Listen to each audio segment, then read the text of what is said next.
thing that made a construction camera work for us for this is the fact that you could access things remotely.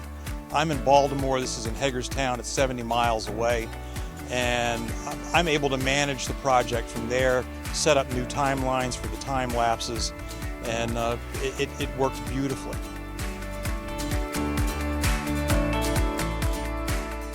So the TrueLook features were very intuitive, and I don't have time to sit and go through a class to learn some complicated software. I don't have time to think most days. I'm so busy.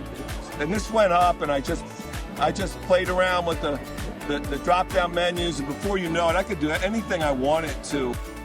Being able to view this from 70 miles away and manage it was a huge savings for me.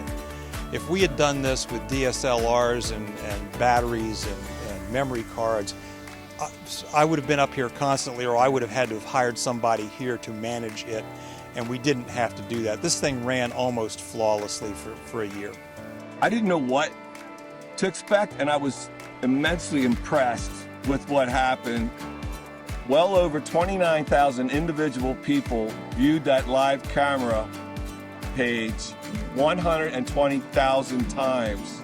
You don't get web traffic like that when you run a small rural county destination marketing group. You just don't see those numbers.